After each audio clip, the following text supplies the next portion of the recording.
हाँ बोलो। मुझे ट्रेन की टिकट कटवानी है। अच्छा कहाँ जाना है जल्दी बताओ। अपने मायके जाना है।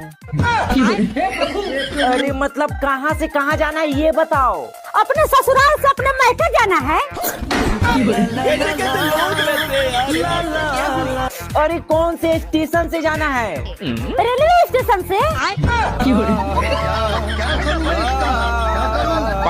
अरे रेलवे स्टेशन नहीं, नाम बताइए नाम। अच्छा नाम मेरा गीता है।